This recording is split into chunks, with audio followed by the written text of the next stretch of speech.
Bien, por favor.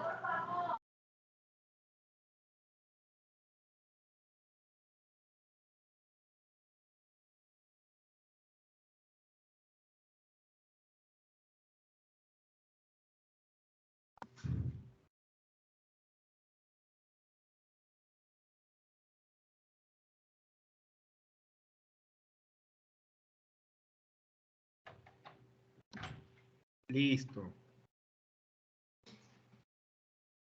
Por favor, esténse al llamado de asistencia para la grabación, para efecto de la grabación de asistencia. Esténse al llamado de la lista, por favor.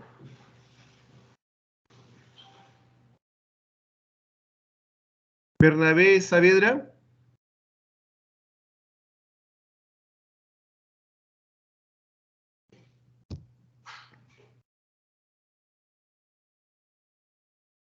Conforme vaya llamando asistencia, por favor, activan sus cámaras. Los 4 primeros, por favor, activen sus cámaras. Bernabé Saavedra, Cristian Rojas, Cristian Villaverde y Cintia Tejada.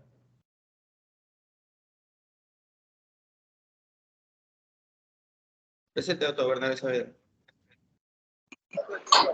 Presente, doctor. Buenas noches. Buenas noches. Buenas noches, Cristian. A los 4 que he llamado, por favor, Bernabé Saavedra, Cristian Rojas, Cristian Villaverde y Cintia Tejeda. Presente, doctor. Buenas noches. ¿Qué tal?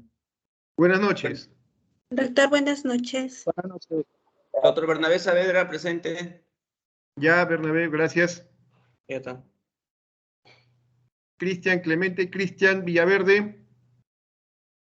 Presente, doctor. Sí, doctor. Buenas noches. Presente.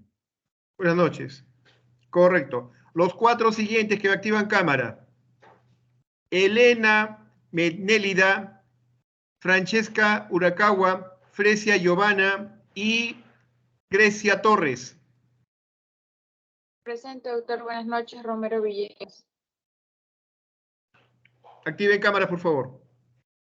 ¿Me ve, doctor? Estoy hablando que Carrija.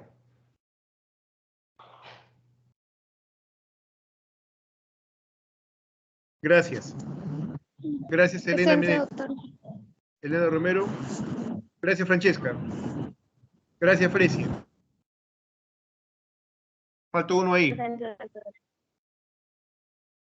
Doctor, la compañera, me está hablando la compañera Rodríguez, Torres Rodríguez, y tiene un problema con la cámara ahora, doctor.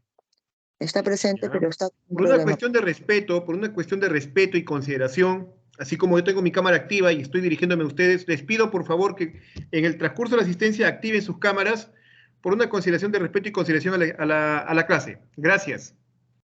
Bien, activan las cámaras Luis Manuel Ugarte, María Villanueva, Martín Vázquez y Carmen Rivera.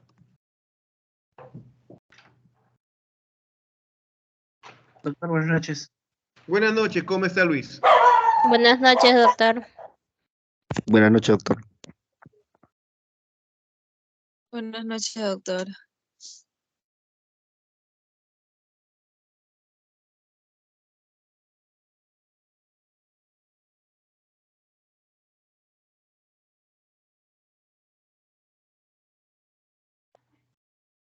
A ver, Luis Ugarte, gracias. Martín Vázquez, gracias. María Villanueva, gracias. Carmen Rivera. Correcto. Buenas noches, doctor. Buenas noches.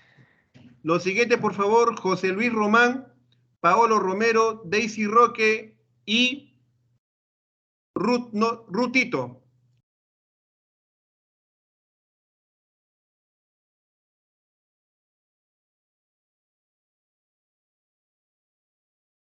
Doctor.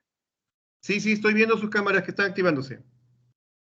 Buenas noches, doctor, presente. Buenas noches, gracias María. Gracias María Villanueva. Buenas noches, Gracias doctor. Daisy Roque. Gracias José Romaní. Rutito no ha activado cámaras. Ya, gracias Ruth. Doctor Romero ambas. Romero Paolo. ¿Romero Martín? Sí, doctor. No veo tu cámara activa. Está prendida, no sé. No sé si me ven mis compañeros. No te vemos. Sí se ve, doctor. Sí se ya. ve. Ya está bien, disculpa. Ok, Doctor Román. José Luis Román es doctor, disculpe. No, José Romani. Luis Román, por supuesto Sí, que sí, sí, ahí lo doctor. veo. No Ya, veo, doctor. ya, Paolo, gracias. Activan sus cámaras.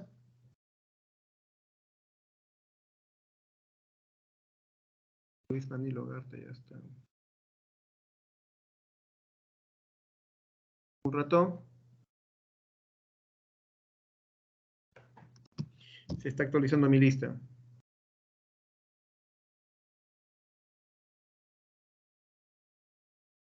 Ya. Daisy Roque, estaba Daisy Roque ya. Brian Sánchez, Javier Cerrato y Angie Talledo. Sí, doctor, buenas noches. Buenas noches.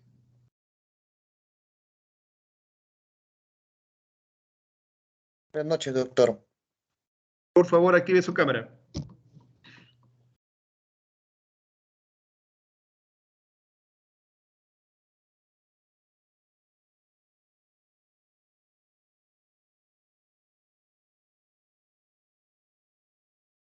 Gracias, Angie. Gracias, Javier. Gracias, doctor. Buenas noches. Gracias, Brian. Gracias, Daisy. Gracias, Te lo doctor. hemos repetido nuevo. Activan su cámara. Adriana Ticona, Jesús Toledo, Cristian Uribe y Gabriela Vargas.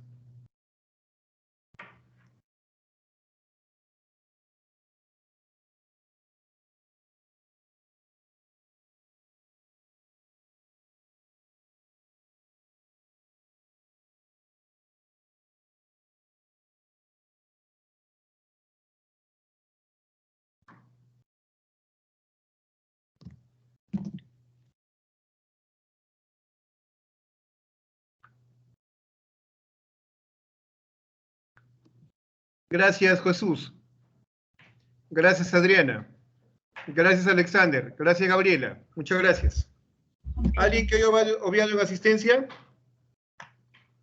Sí, doctor Rodríguez García Caterina, no me ha llamado. Ya, a ver, Rodríguez, por favor, active su cámara. Buenas noches, doctor. Buenas noches. ¿Alguien más? Grecia Torres.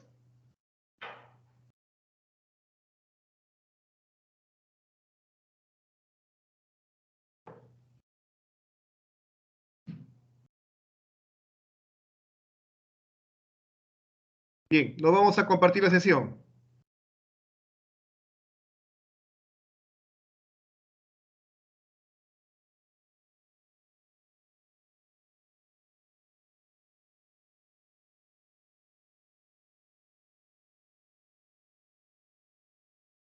Está ralentizado el sistema.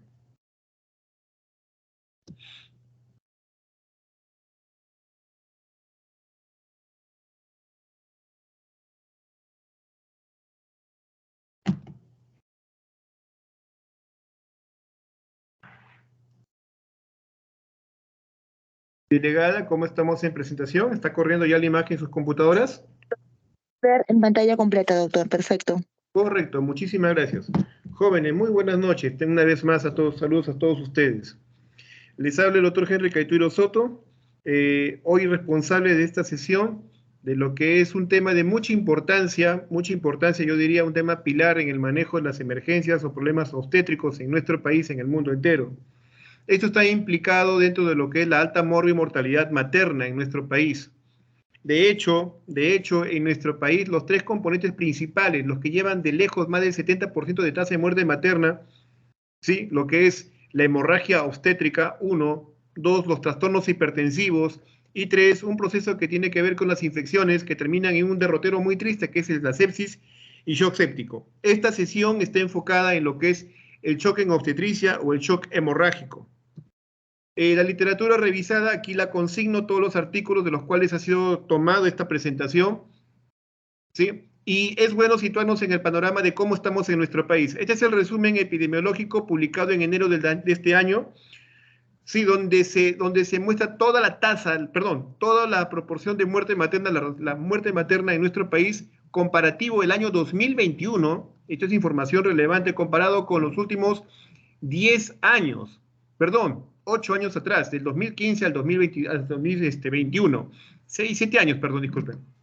Y vemos la proporción de muerte materna la encabeza definitivamente la hemorragia obstétrica, básicamente el shock hemorrágico. Miren la proporción. En el 2015 al 2019 representaba el 23%. El año 2020 bajó a un 19%. Adivinen por quién, por una enfermedad emergente, el COVID, 16.7%.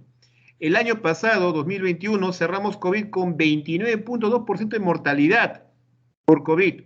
Las hemorragias pasaron a ser un segundo lugar, prácticamente. Sin embargo, si analizamos en el histórico, las hemorragias siempre han sido la primera causa de muerte materna. Este año, felizmente, la proporción de muertes por COVID ha disminuido notablemente. Creemos en el MINSA de que la disminución está en relación a la vacunación que se ha dado en la mayoría de población, en la mayoría de nuestra población, que tienen 2 o más vacunas. Y otro componente importante es que tendría que ver, sí, pues, si no es con el distanciamiento social, con las medidas de bioseguridad, con el uso de las mascarillas, el evitar la exposición a los aerosoles, a la tos, al resfrío, digamos en cierta forma el contacto pues que puede haber estrechamente con una persona que tiene el COVID. No bajemos la guardia, jóvenes. Estamos en una cuarta ola, es cierto, ya no tiene la mortandad de antes, pero no sabemos si es que en nuestra familia, no sabemos si es que en nuestro entorno hay alguien que no haya completado, no tenga las vacunas y puede haberse afectado. Esto viene como colofón en relación a esta proporción. Bueno, las hemorragias, entonces, las primeras causas de muerte materna, ¿sí? Las segundas, los trastornos hipertensivos, y como causas indirectas, el 29% COVID, que fue el año pasado. Una pregunta de acotación, delegada, ¿qué se entiende por muerte materna directa? ¿Cuál es la definición de muerte materna directa? Si estamos hablando de esto, muerte de causa directa, de causa indirecta, ¿qué hace alusión?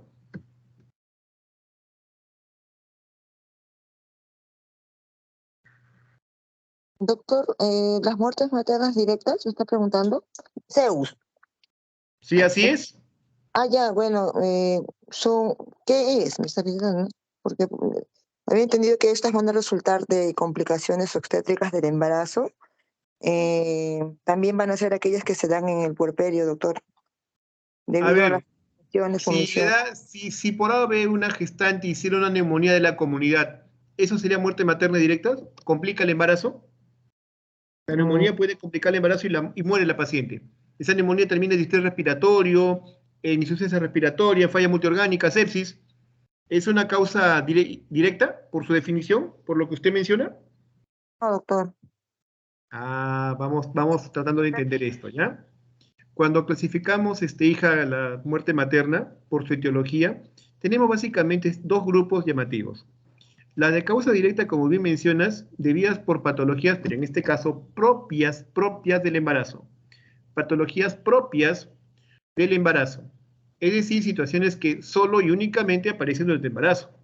Por ejemplo, una preeclampsia. No hay historia de preeclampsia fuera del embarazo. Un desprendimiento prematuro de placenta, que causa hemorragia. Es una patología que aparece única y exclusivamente en el embarazo. A eso hace alusión esta denominación de causas directas, mientras que las de causas indirectas tienen que ver con patologías que se agregan al embarazo o que preexisten al embarazo, pero que el embarazo en sí no es el detonante. Por ejemplo, una gestante que es asmática y durante el desarrollo del embarazo se descompensa, hace un distrés respiratorio, edema agudo de pulmón y muere. Una paciente gestante cardiópata con una insuficiencia mitral severa, que en su condición no gestante sobrelleva, tolera bien su vida, pero con el embarazo, con la exigencia hemodinámica que se da, los cambios fisiológicos, se deteriora progresivamente y muere. Entonces, esta patología preexiste, pero complicó el desarrollo del embarazo. Entonces, de causa directa tiene que ver con patologías propias de la gestación, que aparecen únicamente en la gestación y puerperio, es más correcto decir así, y la de causa indirecta, aquellas que preexisten al embarazo o que se agregan al embarazo, pero no son causa necesaria de que sea una patología propia del embarazo. Muy bien, Dicho esto, vamos a las definiciones de lo que es un choque hemorrágico. El choque hemorrágico viene a ser un síndrome en la cual disminuye la perfusión celular, ¿sí? Producto de una inadecuada llegada de la sangre a los diversos tejidos. Esto es incapaz de mantener el adecuado metabolismo celular. Recuerden que las células requieren aporte de oxígeno y glucosa, principal combustible energético. Entonces no llega estos compuestos importantísimos, la glucosa y el oxígeno, y la célula es incapaz de poder completar su desarrollo, sus actividades metabólicas. Acuérdense que la glucosa tiene que ser oxidada, quemada gracias al oxígeno, para que pueda producirse ATP, energía, CO2 y agua. Si no hubiera eso, la célula muere. Y esto es secundario a una hemorragia, a la pérdida sanguínea, esto es aguda, y que es capaz de llevar a una hipovolemia. Gabriela, de mi grupo de práctica. Gabrielita, ¿cuál es la volemia normal de una persona adulta? Hablo en general, sea varón o mujer. ¿Cuál es la volemia normal estimada en el porcentaje de peso corporal? ¿Te acuerdas de Guyton? ¿Te acuerdas de Gannon? ¿Cuál es la proporción? Era 70%, era 2%, me parece. 70%. 70% me parece, doctor. No sé si estoy equivocado, era el 2%. 70%, Gabriela, es la composición del agua total en nuestro organismo, en el peso. Somos más agua, eso es cierto. Pero el porcentaje, proporción de sangre en una persona adulta es el 7% del peso corporal total. 7%. Solo recordando los conceptos que aprendimos en fisiología en Guyton o Gannon. El 7% del peso corporal total. En una gestante viene a ser el 9%. Es decir, si una dama pesa 60 kilos, gestante, ¿cuánto sería? Perdón, una persona adulta, un joven que pesa 70 kilos, ¿cuánto sería el estimado de sangre? 70 kilos, 7%, 4.9, ¿no? 4.9 litros sería la volemia. Eso para tener una idea. Si es una mujer, a ver, que pesa 50 kilos, 7%, 3.5. 3.5 litros sería su volemia. Pero en la gestación, esta proporción de 7% se incrementa a un 9%. A un 9%. En la gestación al término se incrementa un 9%. Así que si pesaba 50 kilos por 9, 4.5 litros. Ya cambia la figura. Ya no es 3.5, sino se eleva a 4.5 litros. Esa es la volemia. Y ese es un dato importante a tener en cuenta cuánto es lo que puede significar la pérdida sanguínea. Por hemorragia severa se entiende que la pérdida sanguínea aguda en 24 horas o mayor a 150 mililitros por minuto y que causa pérdida de la volemia del 50% de la volemia en 20 minutos y que causa la pérdida de la sangre en un total de 50% en 20 minutos. Esta definición puede ser muy técnica, muy matemática, puesto que nadie se va a poner a sacar en porcentajes o estimaciones de volumen, ¿no? Nosotros requerimos una definición más funcional, de batalla. Así que si me hablas de 150 mililitros por minuto, caray, ¿cómo vamos a calcular eso? ¿Sí? Ahora, lo que sí es claro, jóvenes, que si nosotros vemos a una paciente pálida, fría, apenas despierta o ya yendo a lo inconsciente, ¿sí? Quejumbrosa, o un llenado capilar pobre, y aunque nosotros veamos en la bandeja, en el pañal que ha sangrado, pues, qué sé yo, 100 centímetros cúbicos, 200 centímetros cúbicos, ¿sí? Nadie dudaría de que esa paciente está chocada, está en una anemia severa. Entonces, necesitamos criterios más simples de lo que es hablar volumen 150 litros por minuto o 50% de la volemia. Esa es una definición, está bien, académica, pero necesitamos una definición pues de batalla. Entonces, no hay una definición universal de la hemorragia obstétrica porque no se ha establecido claramente. Lo que sí nos queda claro es que si hay una pérdida sanguínea excesiva que puede llevar a una descompensación o alteración hemodinámica, eso es una hemorragia severa. Y la hemorragia según el momento del embarazo puede ser anteparto, antes que ocurra el embarazo, antes que ocurra el parto, como puede ser un aborto incompleto, una placenta previa, antes que ocurra el parto, y posparto. Y les cuento, de estas dos condiciones, anteparto y posparto, la mayor proporción de choque hemorrágico ocurre en el posparto. Más del 60% de las hemorragias están involucradas en el posparto. Por eso nuestra principal atención en la paciente puérpera inmediata, como vamos a ver en las siguientes diapositivas. Así que la hemorragia posparto viene a ser la pérdida sanguínea en gran magnitud, capaz de producir cambios hemodinámicos. ¿Qué cambios hemodinámicos podría haber, Cristian, de mi grupo?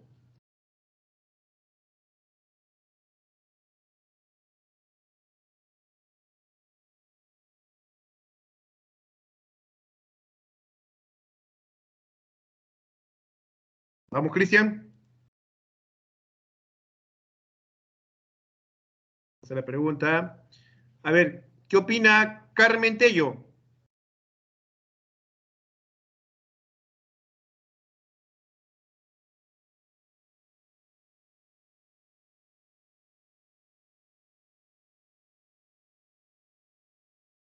Jóvenes, hago estas preguntas para ver el grado de atención de ustedes si están al tanto de esta presentación. Su silencio deja mucho que desear. O no están ahí, o sencillamente no hay de interés de participación en la clase.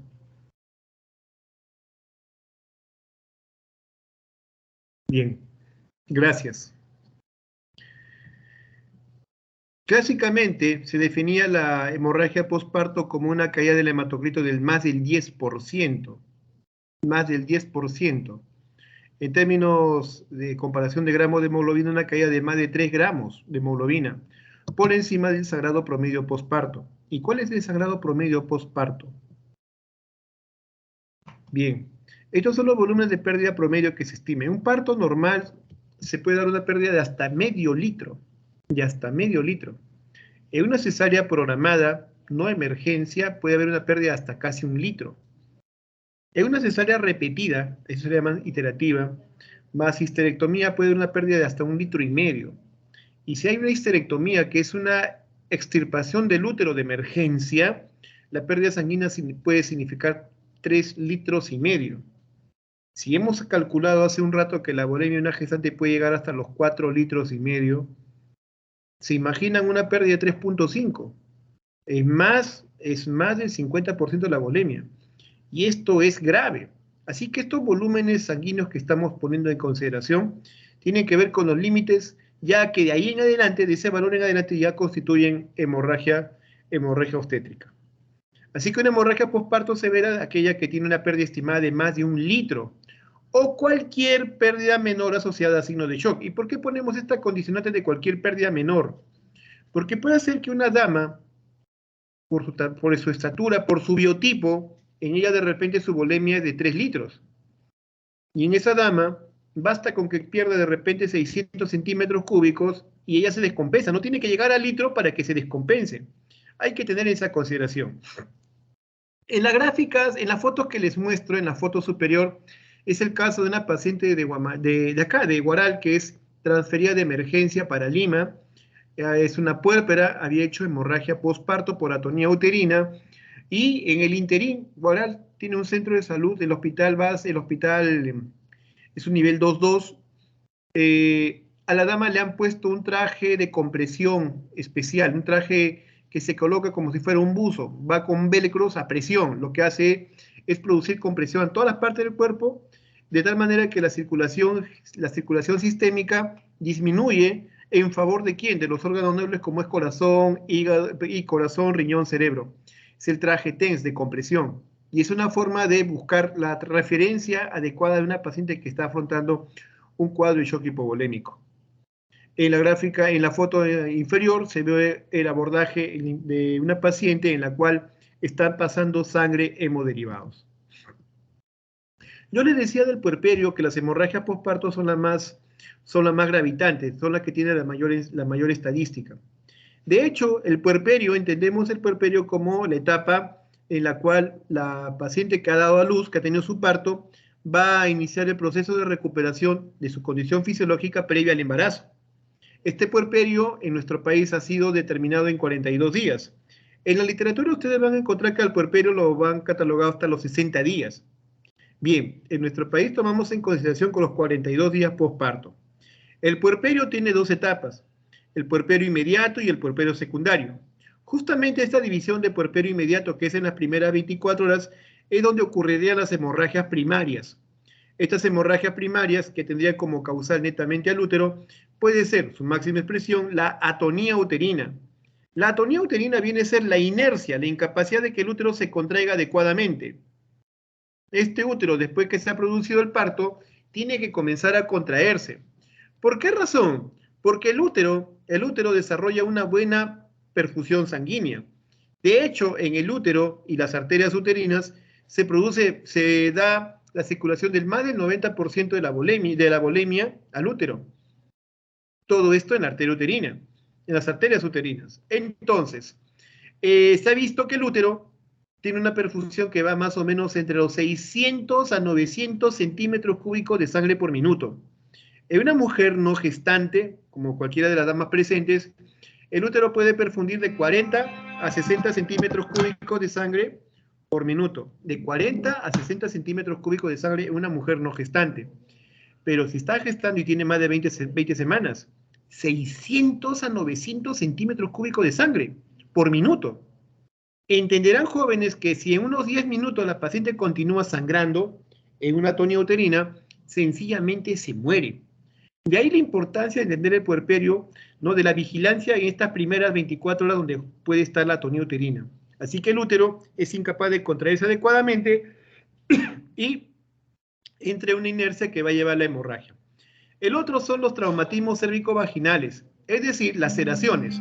Si un producto es macrosómico, si es un parto asistido por forceps, por vacuum, o se ha hecho maniobras como la presión con Christeller, puede haber fácilmente laceraciones a nivel de cuello uterino, de vagina, de periné. Esto configura lo que son los traumatismos cérvico-vaginales o traumatismos del canal de parto y pueden llevar a hemorragia significativa.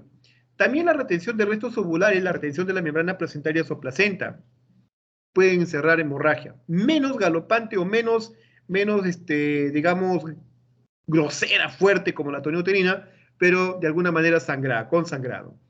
Y tenemos este grupo de patologías que ahora es todo un problema con esto de las cesáreas iterativas, que son los trastornos adherenciales placentarios, también conocido como espectro del acretismo placentario.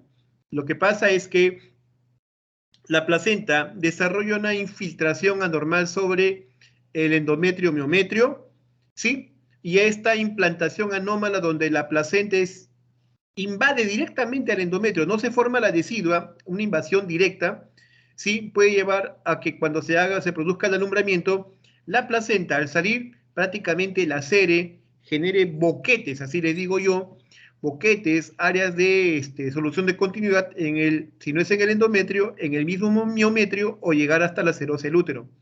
Esto es lo que configura el espectro de placentación anormal o placenta acreta, llamada antaño placenta acreta. Otra patología es la inversión uterina, producto de la manipulación, esto casi siempre es iatrogénico, producto de la manipulación para extraer la placenta, traccionamos de manera excesiva el cordón umbilical y podemos invertir el útero con placenta y todo y llevar un cuadro hemorrágico. Así que esto es lo primero que ocurre en las primeras 24 horas. Las hemorragias secundarias, que tienen que ver obviamente con el puerperio secundario, el puerperio mediato, ya tiene que ver con patologías ya un poco más retardadas, el segundo día en adelante. Puede ser la retención de restos ovulares, puede ser la endometritis o una involución anormal del lecho placentario o que la herida de la episorrafia se abra, dehiscencia de episorrafia. Entonces también esto contribuye a hemorragia. De otra forma, también de poder entender esto es teniendo en cuenta esta mnemotecnia, las 4T. Justamente las 4 patologías implicadas en las hemorragias posparto tienen que ver con estas 4T. La primera es el tono, la inercia del útero para contraerse adecuadamente. T de tono, atonía uterina, 70%. T de trauma, traumatismo, laceraciones cérvico-vaginales, el 20%. T de tejido, la retención de tejido, el 10%. Y la última, muy grave, cuando ya la hemorragia tiene buen tiempo de instalada y así como perdió sangre, no solo pierde glóbulos rojos, hemoglobina, también pierde factores de coagulación, pierde trombina, pierde los factores, sí, de coagulación, insisto, y a la larga plaquetas, y esto lleva pues a la afectación de este componente T de trombina. Es el 1% y es la condición más grave en la cual pues ya los mecanismos homeostáticos fallan, ya la hemorragia llegó a su máxima gravedad. Entonces tengamos en cuenta las 4T. La primera T, la T de tono, 70%. ¿Y quiénes pueden causar esta atonía uterina o el déficit de tono?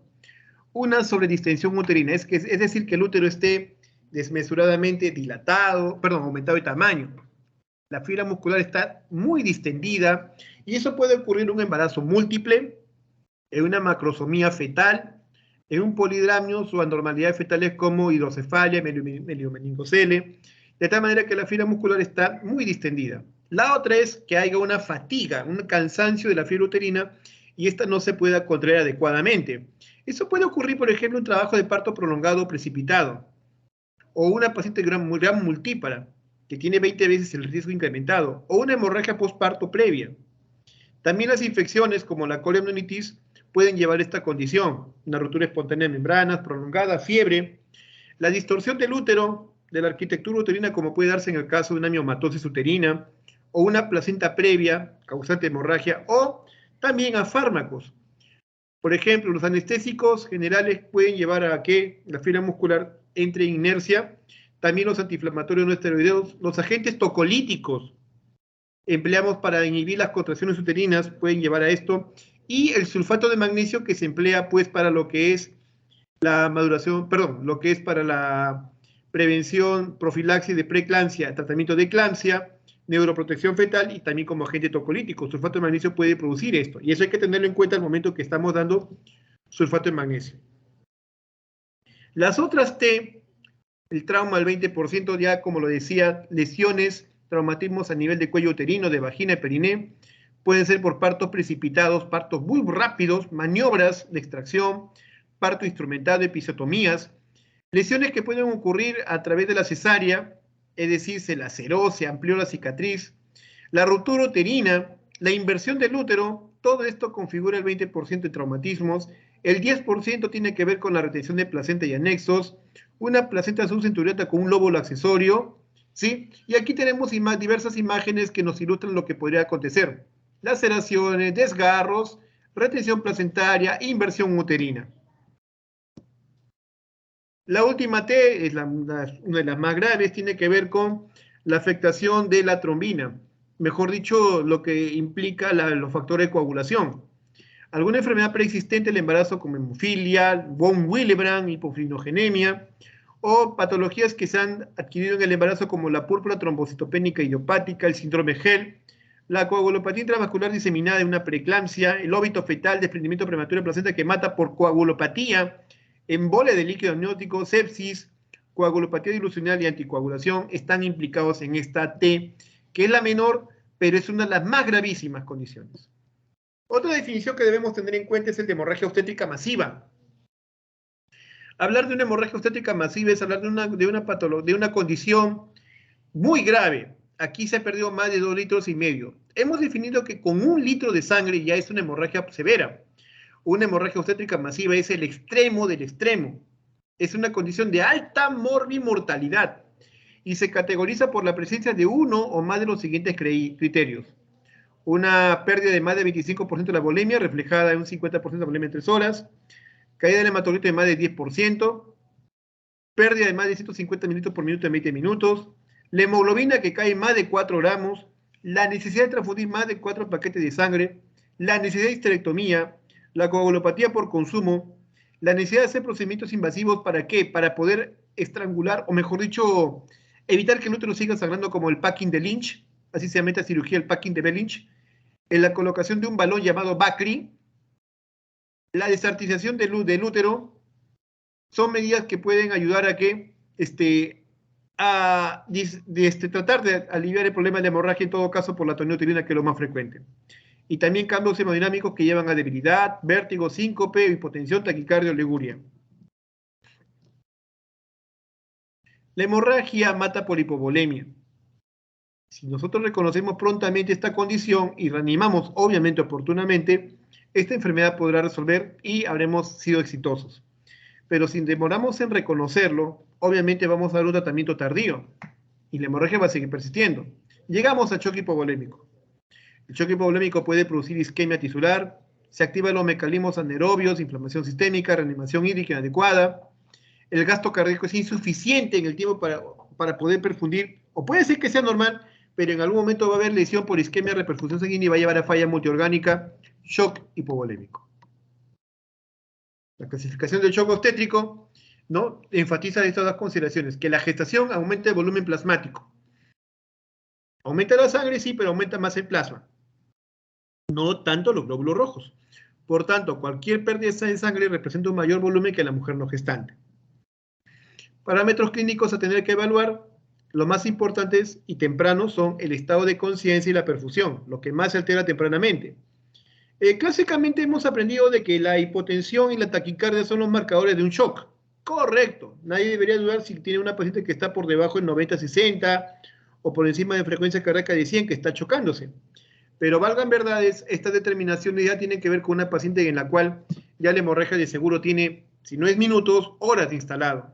Entonces necesitamos marcadores más tempranos, y si bien son marcadores muy sensibles que nos pueden confundir con otras patologías, es lo mejor que tenemos para poder tamizar tempranamente quién está entrando en shock. Así que la alteración del estado de conciencia, que la paciente se muestre quejumbrosa, irritable o inconsciente, y la perfusión, la disminución de la perfusión, que encontremos que el llenado capilar es pobrísimo, demora más de 2 segundos, hay palidez en las uñas, en los labios, cianosis, nos hablan de una pobre perfusión y por ende un shock ya galopante. La volemia que hemos estimado, una gestante es más o menos el 9% del peso corporal total, y eso rige a partir de la semana 27 en adelante. También hemos dado la ponderación del volumen sanguíneo, del flujo sanguíneo uteroplacentario, que está más o menos en 600 a 900 mililitros de sangre por minuto. Esto es una cantidad bárbara, casi 1 litro de sangre por minuto. Si no actuamos prontamente, se muere la paciente. Bien, esta es la clasificación de shock obstétrico que todos debemos tener en cuenta. Intencionadamente se ha puesto las filas de color azul para hacer alusión a los signos que nosotros podemos valorar. El sensor y la perfusión, que son los más tempranos, y felizmente son signos clínicos. Felizmente digo signos clínicos porque nosotros lo podemos hablar. Diego, ¿problemas? No desactives. Entonces, el sensor y la perfusión sanguínea son los parámetros más tempranos que nosotros podemos valorar si alguien está en shock. El pulso y la presión arterial también se valoran, pero acá hacemos énfasis en los dos primeros. Miren, en función a estos 4 parámetros, sensorio, perfusión, pulso y presión arterial, nosotros podemos estimar el grado de shock. Así, si una paciente... A ver, Gabriela, ¿me escuchas? Sí, doctor. Gabriela, si tenemos una paciente que ha tenido su parto hace ya 4 horas atrás, una gran multigesta, era su 5º parto. El bebito pesó 4 kilos 200. Ella tuvo su parto, ninguna herida, ninguna laceración. Está descansando en su cama, son las 2 de la mañana, su parto fue a las 8 de la noche, está descansando, y nosotros le despertamos a la paciente. Señora, ¿cómo está? ¿Cómo se encuentra? Y la paciente te responde, doctora, sí, me siento cansada. Ah, ya. ¿Todo bien, señora? Sí, sí, pero un poco de cansancio, tengo sueño. 1. 2. Tú le ves la piel y está algo pálida, le ves las escleras, están rosadas pálidas, algo fría la piel. El pulso está en 90. La presión arterial está en 170. Pregunto, Gabriela, ¿qué grado de shock es? ¿Compensado, leve o compensado o leve?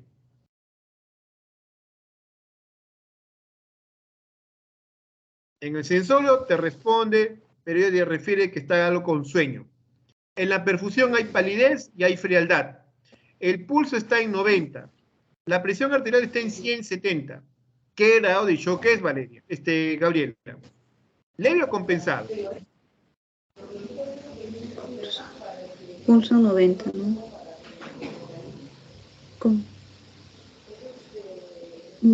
Presión arterial 170. Presión arterial 170. 170. Gabriela, obviamente que la paciente tiene 2 criterios de shock leve, ¿no? y también tiene dos criterios de compensado. Sí.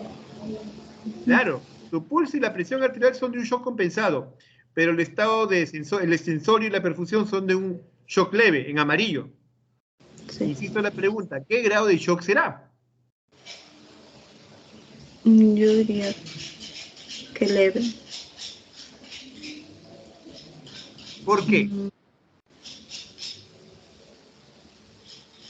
Pregunta para Cristian, a ver si ahora me contesta Cristian, de mi grupo.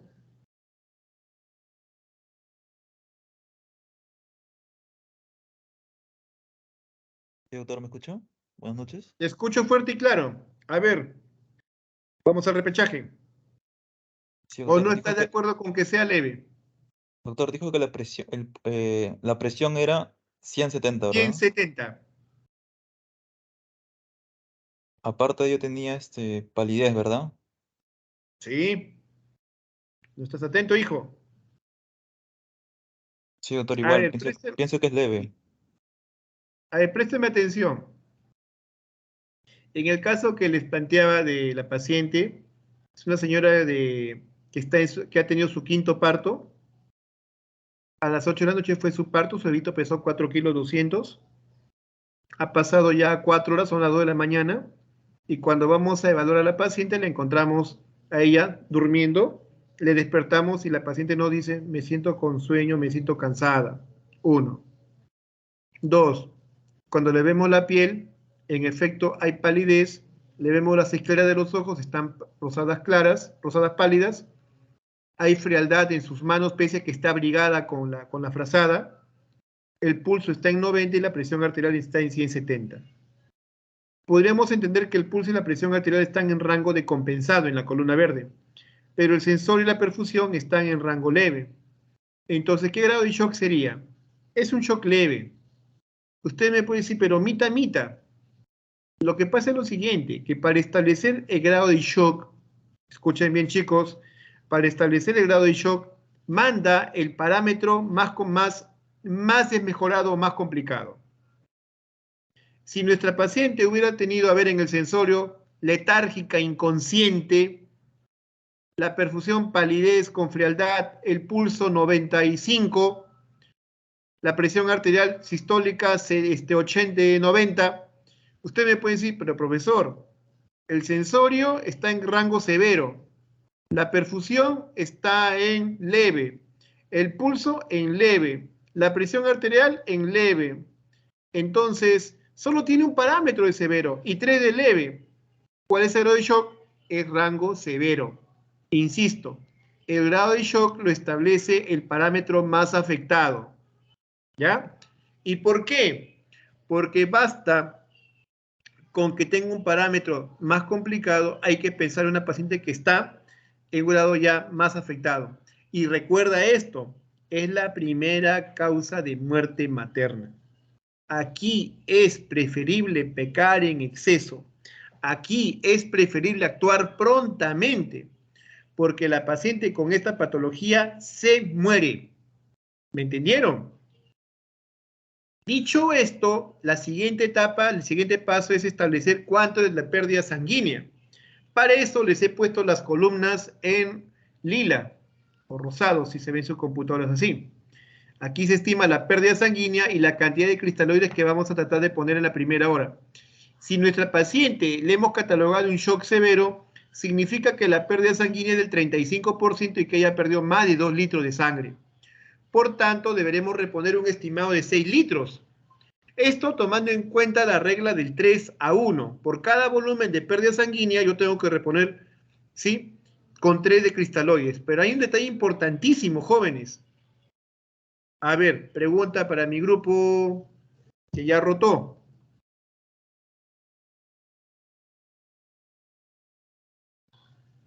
Pregunta para mi grupo que ya rotó. A ver.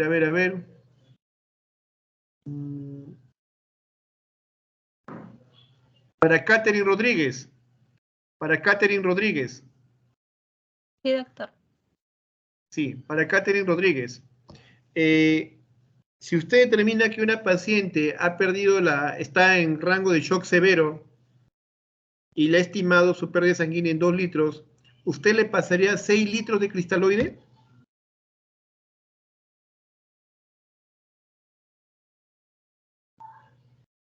Catherine, ¿le pasaría 6 frascos de cristaloides en 24 horas? ¿En la primera hora, perdón?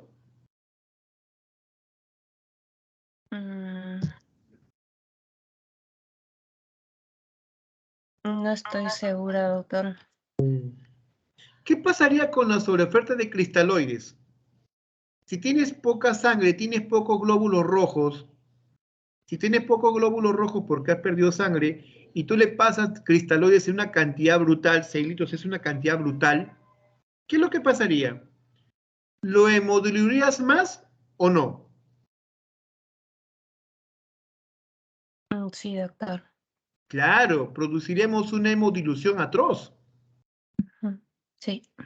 ¿Y eso sería contraproducente? Sí, doctor. Claro. Y si pasamos una cantidad brutal de cristaloides, aunque sea isotónico, en algún momento esa cantidad tremenda va a salir del intravascular al extra. Se va a ir al intersticio y va a producir edema. Imagínate no solo edema en la piel celular subcutánea, imagínate edema en el pulmón, edema en el cerebro. ¿No sería contraproducente? Sí, doctor, es contraproducente. Claro, hay mucha lógica en esto. Bien, ¿por qué les digo esto, jóvenes? Porque se tenía el concepto hace unos 5 o 6 años atrás, en el manejo de un shock hemorrágico, sí, trata la hipovolemia cuanto antes porque es lo que más mata. Trata de mantener la presión arterial para que esté al tope. Correcto, aplica eso. Pero cuando tú ya te pasas de una cantidad de líquido, ya estás por encima de los 3 litros en una hora, entonces vas a tener el problema de que la vas a encharcar a la paciente. Vas a hemodiluir a la paciente. Y ella requiere plaqueta, requiere factor de coagulación. Si no tiene, imagínate que esté una paciente en la cual ya está haciendo coagulopatía. Y al estar más hemodiluida, la coagulopatía va a ser más atroz, porque va a tener menos factor de coagulación, menos plaquetas, ¿sí? Entonces, sí, estas consideraciones que pasan en la vida real, ¿sí?, han hecho que se replantee el manejo del shock hipovolémico, del shock obstétrico. Ya no se trata tan solo de reponer con cristaloides en primer momento, sino que va a tener que ir acompañado de transfundirle sangre. Claro, me pueden decir por ahí, pero profesor, la sangre no pasa rápidamente. ¿Sabes cuánto demora en pasar un paquete globular de sangre que es de 400 centímetros cúbicos? No pasa en 10 minutos, no pasa en 1 hora. La sangre es más viscosa, es lenta, tiene que estar refrigerada y puede demorar unas 2 horas en pasar un paquete globular. Entonces, si nosotros pensamos levantar la volemia rápidamente con la sangre, pues nos va a quedar corto. Entonces, aquí lo que se trata es dar un tratamiento agresivo, sí, para evitar la hemodilución, para mejorar los factores de coagulación, y va a ser un tratamiento combo, donde vamos a tener que dar sangre y cristaloides a la vez. Alguien me puede decir, pero profesor, podemos emplear los coloides. Claro, pero también los coloides han visto que pueden ser lesivos en grandes cantidades. Este es el shock leve, cuando se pierde cristaloides hay necesidad de 3-1, transfusión de sangre no necesario en el shock leve. En el shock moderado debemos ponerle sangre de emergencia, 2 paquetes globulares, o negativo, que es el donante universal, o positivo, sin pruebas cruzadas, no hay que perder tiempo en las pruebas cruzadas. El shock severo, donde hay que poner por lo menos 4 paquetes de glóbulos rojos, 6 de plasma fresco congelado y 6 de plaquetas. Jóvenes, es importante establecer cuánto es la pérdida sanguínea, ¿sí? Y eso lo podemos tener en comparación a ciertas imágenes o elementos de ayuda como esta ilustración que les pongo, ¿no? ¿Cuánto representa, por ejemplo, una toalla sanitaria, una toalla manchada? Así, en esa proporción, 30 centímetros cúbicos, ¿sí? Al medio. Una toalla sanitaria bien empapada, húmeda, 100 mililitros. Un apósito de 10 por 10 centímetros, la famosa gasita, 60 mililitros. Un pañal de adulto, 250 mililitros. Un apósito de 45 por 45, lo que es el famoso dressing, 350 mililitros de sangre. Una riñonera a mitad, medio litro. La cama de una paciente, cuando le levantamos la frazada y vemos que ha sangrado, 1 litro. Cuando la paciente se ha levantado a caminar y le cayó la sangre de sus genitales, 1,5 litros. O cuando la paciente estaba sangrando en su cama y le hemos desplazado a otra cama, o la estamos llevando urgente a sala de operaciones y embarra por todo el lado, miren, 2 litros de sangre. Entonces, ¿hay forma de poder hacer la estimación de la pérdida sanguínea? Por supuesto que sí, hay unas tablas importantísimas. A todo esto, hay que tener en cuenta el índice de shock. El índice de shock, muy popular ahora en nuestro medio, nos permite establecer incluso hasta qué grado de shock y el pronóstico. Y es una fórmula bien sencilla. Tome en cuenta la frecuencia cardíaca entre el valor de la presión arterial sistólica. Por ejemplo, si una paciente, nuestra paciente que hemos comentado, Gabriela, comentamos que nuestra paciente estaba con frecuencia cardíaca de 90 y tenía la presión en 170. ¿Cuál es el índice de shock de esa paciente? 90 entre 100, ¿cuánto sería? 0.9. Entonces esa paciente tendría un índice de shock de etapa 1, la pérdida sanguínea sería de 500 a 1 litro, y la duración de ese shock debería tener por lo menos de 10 minutos, es reciente. ¿Qué pasaría si una paciente tiene 100 de frecuencia cardíaca y la presión arterial está en 80-60? 100 entre 80 saldría prácticamente 1.2. Entonces la pérdida sanguínea sería 1 litro, 1,5 litros, y el sangrado no sería menor de 20 minutos. Este índice de shock nos puede dar la idea de qué tanto es la magnitud de la hemorragia y qué tiempo habría tenido este sangrado. Muy bien, dicho esto, nos vamos ya propiamente al manejo del shock obstétrico. Y hay que tener en cuenta los siguientes principios. Hay que priorizar la salud materna sobre la fetal. Mejoramos a la mamá, mejoramos al feto. 2, trabajar en equipo, ya que es importante la comunicación entre todos. 3, el organismo tolera mejor la hipoxia que la hipovolemia. El organismo tolera mejor la hipoxia que la hipovolemia. De hecho, la hipovolemia mata más. La reposición de volumen con cristaloides, claro, en lo posible regla de 3 a 1, pero que no excedamos pues de los 4 litros, 3 litros. Y monitorizar e investigar cuál es la causa de la hemorragia, qué T es la que está afectada. Porque si tú no encuentras eso, puedes pasar sangre, puedes pasar cristaloides, pero si no tratas la causa, el problema va a seguir. Así que eso tiene que ser una tarea inmediata en los primeros 20 minutos. La coagulopatía intravascular diseminada, el factor T trombina, que en los más graves, hay que corregir en la primera hora. Así que si tenemos una coagulopatía intravascular diseminada es porque ya dejamos pasar o no la corregimos en la primera hora. Ante un shock severo, hay que pasar cuanto antes sangre en los primeros 15 minutos. Y el mejor tipo de sangre para dar en una paciente de la cual no sabemos qué grupo de sangre es ORH negativo. Pero en nuestro medio, tener banco de sangre con ORH negativo es un sueño. Menos del 3% de la población son ORH negativo. Bien, estamos en el minuto 0. Está ocurriendo la hemorragia. Nuestra paciente de 4 horas de puerperio, con un bebé de 4 kilos 200, su quinto embarazo, su quinto parto, y la paciente de pronto la reanimamos, señora, ¿cómo está? Y la paciente no responde. Está inconsciente, roncando en la cama. Y no responde al llamado. Le pellizcamos y no responde. Chispas. Pálida. Fría las manos, fría la piel del rostro con sudor. El pulso apenas le sentimos en la carotidia, 120 de pulso. La presión arterial en 80-40. Nuestra paciente se está chocando. Índice de shock 120 entre 80, 1.4. Está grave la paciente. Este es un shock severo.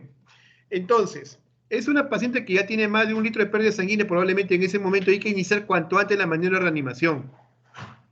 El que la vea la paciente es el que activa la emergencia. Él prontamente va a tener que buscar al asistente o perifonear. No debería perder tiempo, debería perifonear, llamar urgente, activar a todos. No, qué roche, no hay que llamar al doctor, se va a molestar. No, comunícale primero al residente. Eso no es. O sea, esas actitudes solo generan enlentecimiento. Y si por último pecaste de exagerado en llamar, pues qué bien, pecaste en exceso. Peor hubiera sido que no hubieras actuado a tiempo, hubieras dejado pasar más minutos y la paciente ahora sí tenía una condición más irreversible. Así que la primera condición, perdón, el primero que ve a una paciente en esas condiciones debe activar la emergencia. Perifoneo, llamar por teléfono, comprometer a todo el equipo inmediatamente. Hay que valorar el sensorio, perfusión, pulso y presión arterial para establecer en qué grado de shock. El grado de shock lo establece el parámetro más afectado, que hemos comentado. Y la activación de esta emergencia, la clave roja, puede ocurrir en cualquier ambiente del hospital o establecimiento de salud. Bien, ahora pasamos al minuto 1, minuto 20. Ya el equipo de emergencia se ha constituido inmediatamente en el lugar donde está ocurriendo esta hemorragia. Procedemos a la reanimación inicial y vamos a colocar 2 vías con catéteres gruesos Avocat 14, 16, 18. Buenas vías, 2. Hay que pasarle soluciones cristaloides. La mejor, la más recomendada de batalla es el cristaloide isotónico cloruro fisiológico, cloruro de sodio al 9 por 1000 o suero fisiológico. El equipo debe ocupar un lugar asignado. Hay alguien que tiene que liderar todo, comandar todo esto. Oxigenoterapia a esa paciente de alto flujo porque está hipoperfundiendo. Debe recibir oxígeno en cantidad. Las muestras del hematocrito de la hemoglobina, grupo factor, perfil de coagulación, cuanto antes gasometría. 2 litros de cristaloide en bolos de 300 a 500 centímetros cúbicos y clasificar el grado de shock. Clasificar grado de shock para establecer qué volumen va a tener que reponer. Eso sí, tener mucho cuidado con las pacientes que están en preeclampsia y cardiópatas, porque eso le puede ser contraproducente. Y un buen enfoque de presión arterial sería que la sistólica esté por encima de 80 o que tenga una presión arterial media por encima de 60. La presión arterial media se obtiene del valor de la suma de la presión arterial sistólica más las 2 veces la presión arterial diastólica, dividido todo esto entre 3. La presión arterial media entonces es la suma de la presión arterial sistólica más las 2 veces la diastólica, todo esto entre 3. Levantar las piernas para mejorar el retorno venoso en la perfusión cerebral. Identificar qué tipo o grado de shock es. Evacuar y cateterizar la vejiga. Hay que medir la diuresis. Ese es un marcador de cómo está la función renal, cómo está trabajando el riñón. Mantener la temperatura corporal estable. La hipotermia exacerba más shock. Y si es un shock severo, transfundir 2 unidades de glóbulo rojo y de no haber el tipo de sangre de la paciente, iniciar lo positivo. Contemplar el manejo de hemorragia obstétrica masiva. Esas pérdidas sanguíneas atroces, más de 2,5 litros, más de 150 mililitros de sangre en 30 minutos, la caída de más de 4 gramos de la hemoglobina, más del 10% de hematocrito, ¿sí? Lo que hemos comentado hace unas diapositivas atrás. Revisión o masaje uterino, u otra opción según la etiología que se sospecha, si no es un desgarro, tensión placentaria, puesto que es necesario identificar cuál es la causa y controlar adecuadamente. Bien, en el contexto de lo que es la hemorragia obstétrica masiva, hay que tener en cuenta que un shock moderado o severo puede llevar a falla multiorgánica. Así que hay que realizar maniobras de reanimación con fluidoterapia para evitar la hipoperfusión tisular. Hay una consideración importantísima de lo que hablamos con Gabriela. Una terapia restrictiva de cristaloides, es decir, no dar por dar líquidos, con una administración temprana de sangre y hemoderivados, son la mejor estrategia de reanimación. Si vamos a dar cristaloides, tiene que ser en bolos. En cierta forma, la hipotensión permisiva demostró mejores resultados que la reanimación agresiva, con altos volúmenes. Los cristaloides son eficaces en restaurar la volemia, pero pueden contribuir a más hemodilución y disminuir la hematosis o respiración celular. Este es el protocolo que se recomienda para el manejo de hemorragia obstétrica masiva. ¿Cuándo inicio yo ese esquema? Cuando la sistólica es menos de 90, cuando el pH es menos de 7.1, cuando hay un déficit de base mayor a 6, hay hipotermia, hay un NR prolongado más de 2, plaqueta menos de 50.000, Entonces tengo que iniciar este esquema porque me va a llevar a falla multiorgánica múltiple, si no actúo. ¿Y en qué consiste? En transfundir 6 paquetes de glóbulos rojos, 6 de plasma fresco congelado y 6 unidades de plaquetas, con 10 de crioprecipitado. Suena bastante exagerado esto, pero es el enfoque. Sangre y hemoderivados en cantidad. Solo de esta manera mejoramos, no el tema de la hipovolemia, sino mejoramos la perfusión. ¿Cuál es la meta de reanimación? Que tenga una hemoglobina por encima de 7. Que las plaquetas mejoren, estén por encima de 50.000. Que mejore el tiempo parcial de tromboplastina activada. Y que mejore el valor de filinógeno por encima de 200. Puesto que valores por debajo de 150 hablan de hipofilinogenemia, coagulopatía. Bien, eso es en el minuto 1 al minuto 20. Para muy mala suerte hemos llegado al minuto 20-60. Hemos llegado a un tiempo en el cual se ha prolongado nuestras medidas y no mejora. Llegar a este punto en adelante, en este momento, llegar a este punto del tiempo, de 20 minutos adelante, ya nos habla de que el sangrado ya puede dejar secuelas y requiere estabilizar en lo posible para referir a la paciente para un manejo más especializado. Shock severo, hay que pasar sangre sin prueba cruzada. Al shock que persiste, conservar el volumen circulante, mantener el reemplazo del líquido necesario, y si cede la hemorragia y controlar el shock, procurar mantener la perfusión de cristaloides de manera constante de 150 a 300 mililitros por hora. Es decir, no debemos bajar la guardia con la perfusión. No debemos bajar la guardia con la perfusión. Y ante atonía uterina, que es la patología más importante de hemorragia postparto, mantener maniobras compresivas como son el masaje bimanual, la compresión externa de aorta, y vigilar la perfusión, un estado de conciencia adecuado, que la paciente esté despierta, consciente, con llenado capilar, un pulso y presión arterial y flujo urinario adecuados, hablan de una adecuada perfusión sanguínea. Esta tabla sacada de clave roja de la publicación de la Sociedad de Ginecología de Colombia resume las consideraciones que hay que tener para cada uno de estos fármacos que se emplean de manera específica en el manejo. Así que hay que estabilizar y tratar de enviar a la paciente. Esta es una foto de lo que ocurrió aquí sí, esto ocurrió aquí en la Sierra de Huánuco. Una paciente que es referida, era profesora, ha hecho hemorragia postparto y está siendo referida por el SAMU al aeropuerto, este es el aeropuerto local, ¿sí? Para que le sea desplazada hacia Lima. Urgente. Todas las fotos que les pongo son de las situaciones que hemos hecho en la red de referencia nacional del MINSA. De minuto a 20, minuto 60, y necesidad de usar inotrópicos y vasopresores, dobutamina, noradrenalina. Bueno, estamos hablando de medicamentos que ya son de actividad cardíaca muy especial. Hay que ver la situación clínica en que nos encontramos, el nivel de tensión. Se entiende que la hemorragia por atonía y es de difícil control. Hay que buscar la mayoría de mejorar que la perfusión mejore en todo el proceso que se transporta. Podemos hacer taponamiento uterino, que consiste en balonar el útero con gasas compresas o el packing uterino el packing del balón de Bakri, la sutura del Belinch, que es una maniobra compresiva que se hace en cesárea, o desarterizar las arterias uterinas, o finalmente la histerectomía. Y como es una condición gravísima, la familia tiene que estar adecuadamente informada, porque esta paciente puede morir en ese proceso. Así que una reanimación adecuada requiere una vigilancia continua de respuesta mediante la vigilancia de signos clínicos y saber cómo está la bioquímica, la hematología de esa paciente.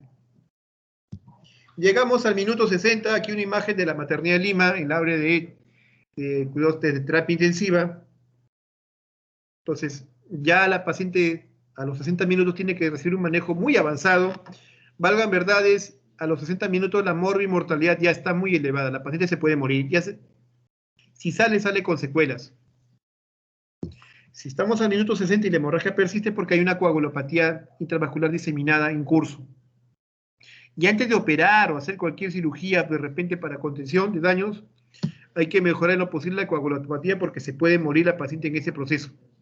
Tal vez podemos recurrir a lo que es intervenciones como la embolización selectiva por radiología intervencionista o la valoración del hematólogo, pero como quiera que sea, es una condición gravísima. Entonces lo que se busca es corregir la coagulopatía. Se logrará a través del uso de plaquetas, de plasma fresco congelado, crioprecipitado. Esa paciente además debe tener de hipoperfusión, trastorno ácido base, La gasometría debe estar alterada con el lactato. Hay que procurar mantener en lo posible el volumen ultracirculatorio y mantener la actividad de hemostasis y vigilancia estricta del sangrado mientras se traslada al paciente a una institución o es llevada a sala de operaciones. Una condición gravísima.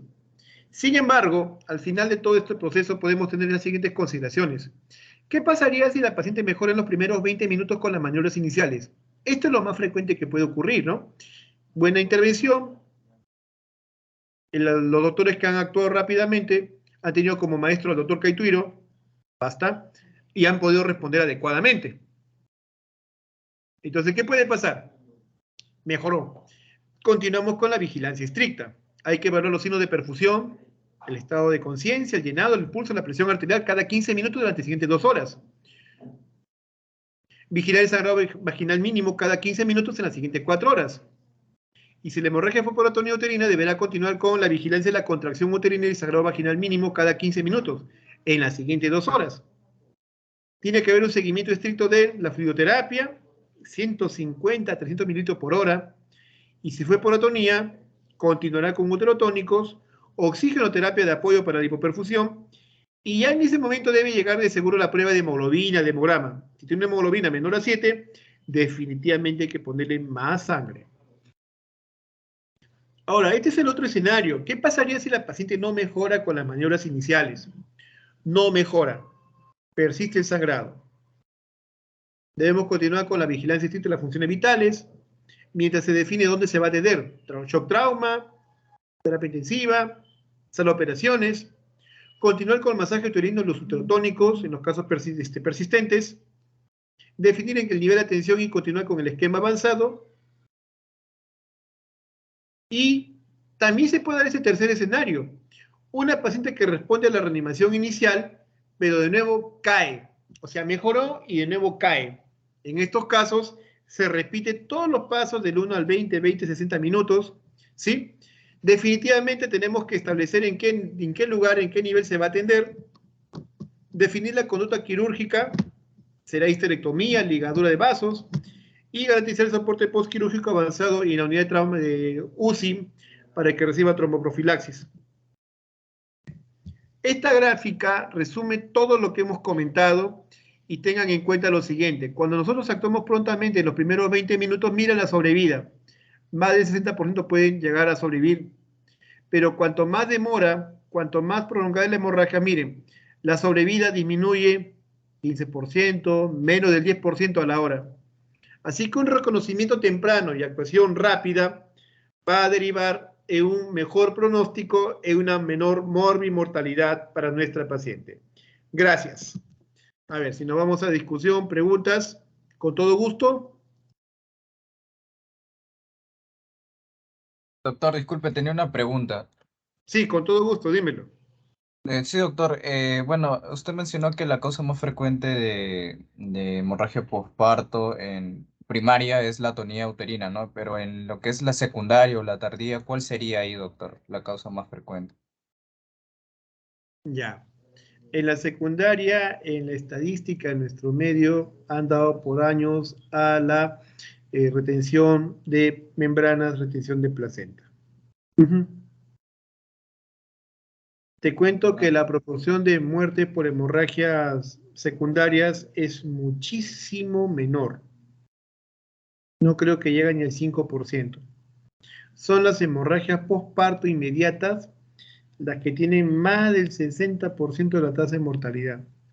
De todo el pastel de hemorragias en la gestación, tenemos hemorragia la primera mitad, hemorragia segunda mitad, hemorragia postparto. Las hemorragias postparto se llevan la mayor tajada del pastel, el 60%. Y ese 60%, de ese gran porcentaje acumulado, son las hemorragias postpartos inmediatas, las primeras 24 horas, atonía uterina. Doctor, disculpe, tenía otra pregunta, no sé si lo puedo mandar por el chat. Es una pregunta que encontré en un banco. Si estás revisando bancos, te aconsejaría que respondas que revises bancos de los últimos 5 años. Sí, doctor, eso es del ENAM extraordinario del 2020. Esta clase no está hecha para revisión, para discutir ENAM. Vamos a comentarlo, pero sí. Si no, todos estudiaremos para un examen y no estudiaremos para la carrera, para la vida. ¿Ya? Entiendo tu preocupación de querer tener un buen puntaje en ENAM, pero una cosa son los exámenes ENAM y otra cosa es estudiar para hacer o salvar vidas. ¿Ya? Sí, doctor, sino que me quedó la duda de cuánto transfundir, digamos, lo que justo le preguntó a mi compañera, ¿no? O sea, si está en el grado severo, no le vas a transfundir los 6.000, bueno, los 6 No litros, puede, ¿no? no Entonces, puede. en la primera hora, ¿cuánto más o menos se transfundiría? Más o menos esa pregunta se va dirigida hacia ahí, esa era mi duda, porque justo vi esa pregunta. Si tú le pasas un frasco a chorro de cristaloides, 500 centímetros cúbicos a la justa los pasa en los primeros 10-15 minutos. Más rápido, menos tiempo no lo da. ¿Sí? En la pregunta que lanzaron ese comité de ENAM, esto es una pregunta de hace 2 años, 2020, el extraordinario. Puerpe de 2 horas que presenta sangrado vaginal abundante. Al examen presión arterial 80-60. Frecuencia cardíaca 120. Índice de shock 120 entre 80. Sale más o menos, a ver, 1.5. Severo. Ligeramente agitada, pálida, fría. ¿Qué volumen mínimo cristaloide debo pasar en la primera hora? Según lo que hemos comentado, te ubicas en el grado de shock. Frecuencia cardíaca más de 120, severo. Presión arterial 80-60, moderado. Bueno, es severo. Por la frecuencia cardíaca, severo. Entonces, ¿qué volumen cristaloide debería pasar? Ya debería estar fácilmente en los 6 litros, ¿no? De esos factores, ¿cuál ves más cercano? La clave A. La clave A. No le vas a pasar 6 litros. Te comenté que no deberíamos llegar ni siquiera a los 3 litros en la primera hora. La clave A. Entiendo, doctor, gracias.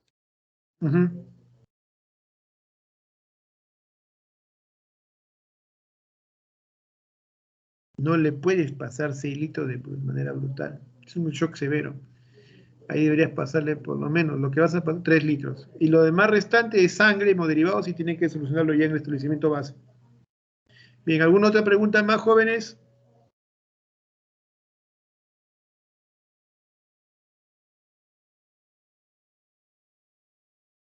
Doctor, buenas noches.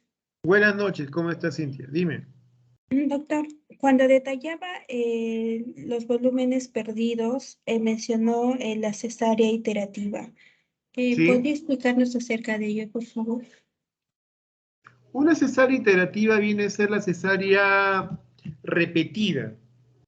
Ya es una situación constante en nuestro medio que a una paciente que ha tenido una cesárea se le repita de nuevo la cesárea. Eso es cesárea iterativa. Una cesárea repetida. Una paciente que ha tenido un parto previo por cesárea y ahora está gestando y le repites la cesárea de nuevo. Eso es lo que es cesárea iterativa. Cesárea iterativa 2, cesárea iterativa 3.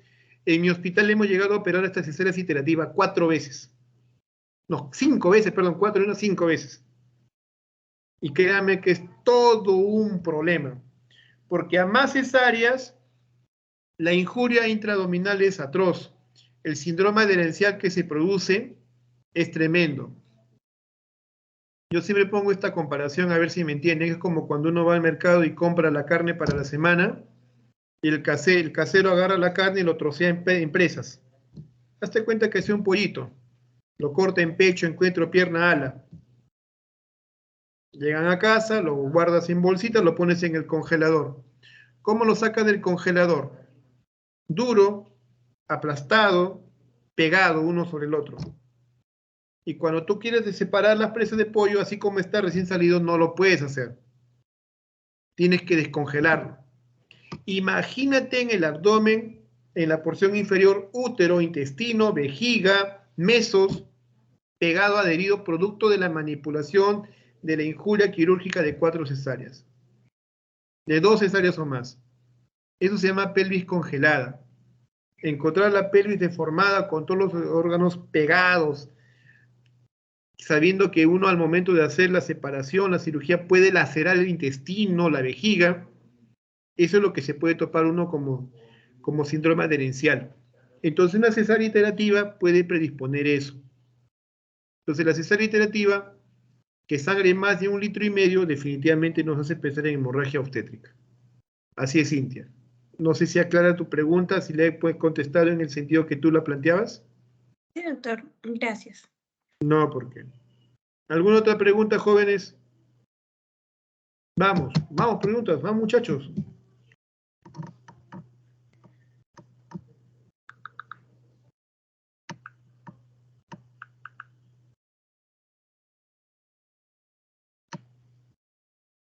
Bien, jóvenes, con ustedes será hasta otra oportunidad. Muchas gracias por su atención. Disculpen la exigencia, pero no veo otra forma. Ustedes tienen que ser un buen grupo. El año pasado hemos levantado históricamente el nivel en el examen ENAM, es cierto. Ya nos veremos de seguro el próximo año en alguno de estos cursos ENAM que la universidad también está patrocinando. De alguna manera pongan dedicación. ¿Sí? Y siéntanse orgullosos de ser villarrealinos como el que les habla. Muchas gracias. Buenas noches. Gracias, doctor. Gracias. Buenas noches. Buenas noches, doctor. Buenas noches. Gracias.